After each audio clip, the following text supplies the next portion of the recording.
Hi అండి, నమస్తే. ఈరోజు వీడియోలో ఒక మంచి నాన్ వెజ్ రెసిపీతో మీ ముందుకు వచ్చానండి. ఎప్పుడూ చేసుకునే చికెన్ కర్రీలా కాకుండా ఇలా కొంచెం డిఫరెంట్గా ఉల్లికాడలతో చికెన్ కర్రీని నేను చూపించినట్టుగా తప్పకుండా మీరు ట్రై చేయండి. మళ్ళీ మళ్ళీ ఇదే చేసుకొని తింటారు, అంత బాగుంటుంది.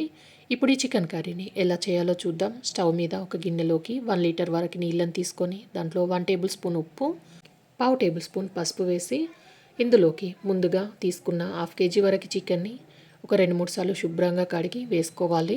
ఇలా నీళ్ళల్లో ఇవన్నీ బాగా కలిసేటట్టుగా కలుపుకొని ఇప్పుడు ఈ చికెన్ ముక్కల్ని ఒక 80% వరకు ఉడికించుకోవాలి. ఇలా ఉడికించుకోవడం వల్ల చికెన్ ముక్కలు నీచు వాసన రాకుండా ఉంటాయండి. ఇప్పుడు ఇలా ఒక 10 నిమిషాల వరకు చికెన్ ముక్కలు మెత్తగా ఉడికిపోయాయి. ఇలా ఉడికించుకున్న చికెన్ ముక్కల్ని నీళ్ళలో నుండి తీసేసి వేరొక ప్లేట్లోకి వేసుకొని రెడీగా పక్కనుంచుకోవాలి. ఇప్పుడు స్టవ్ మీద వేరొక గిన్నె పెట్టి దాంట్లో 2-3 టేబుల్ స్పూన్ వరకు ఆయిల్ వేసి ఆయిల్ హీట్ అయిన తర్వాత హోల్ గరం మసాలా వేసుకోవాలి. ఇందులోనే 2 ఎండుమిరపకాయలను తుంచి వేసుకొని ఈ మసాలాలు వేగే వరకు కలుపుకుంటూ వేయించుకోవాలి. ఇలా ఇవి లైట్గా వేగాక ఇందులోకి 2 పెద్ద ఉల్లిపాయల్ని ఇలా చిన్నగా ముక్కల్లాగా కట్ చేసుకొని యాడ్ చేసుకుంటున్నాను.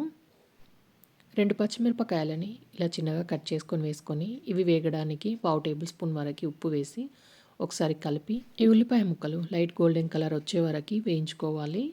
ఇలా ఉల్లిపాయ ముక్కలు లైట్గా వేగాక హాఫ్ టేబుల్ స్పూన్ వరకు అల్లం వెల్లుల్లి పేస్ట్ వేసి పచ్చివాసన పోయే వరకు కలుపుకోవాలి. ఇలా అల్లం వెల్లుల్లి పేస్ట్ పచ్చివాసన పోయిన తర్వాత 2 టమాటాలను తీసుకున్నానండి. వీటిని ఇలా చిన్నగా కట్ చేసుకొని వేసుకొని టమాటా ముక్కల్ని మెత్తగా ఉడికే వరకు ఉడికించుకోవాలి. కొంతమంది చికెన్లో టమాటాలు ఇష్టపడరు, అలాంటి వారు ఈ టమాటాలని స్కిప్ చేయొచ్చండి. ఇలా టమాటా ముక్కలు మెత్తగా ఉడికాక ఇందులోకి రుచికి సరిపడా ఉప్పు, నేను హాఫ్ టేబుల్ స్పూన్ వరకు ఉప్పు వేశాను.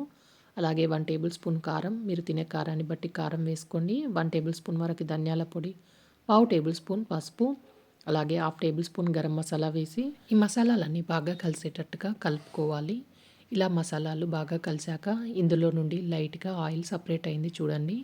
ఇలా అయ్యాక ఇందులోకి 1 కప్పు వరకు వేడి నీటిని పోసుకొని అంతా కలిసేటట్టుగా ఒకసారి కలుపుకొని ఇప్పుడు దీన్ని ఆయిల్ సపరేట్ అయ్యే వరకు ఉడికించుకోవాలి.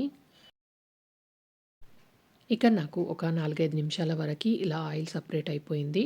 ఇలా అయ్యాక ఇందులోకి ముందుగా ఉడికించి పెట్టుకున్న హాఫ్ కేజీ చికెన్ని వేసుకొని చికెన్ ముక్కలకు ఈ మసాలా అంతా బాగా పట్టేటట్టుగా కలుపుకోవాలి. మనం ముందుగానే చికెన్ని ఉడికించుకున్నాం కాబట్టి ఒక 10 నిమిషాల వరకు చికెన్ ముక్కలు మెత్తగా ఉడికే వరకు ఉడికించుకుంటే సరిపోతుంది.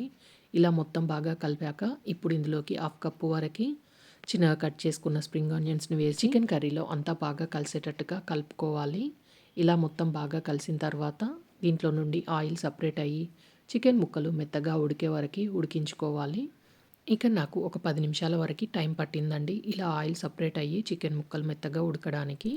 దీనిపై నుండి చిన్నగా కట్ చేసుకున్న కొత్తిమీరని వేసుకొని అంతా కలిసేటట్టుగా కలుపుకొని ఈ టైంలోనే స్టవ్ ఆఫ్ చేసి దీన్ని దించేయాలి.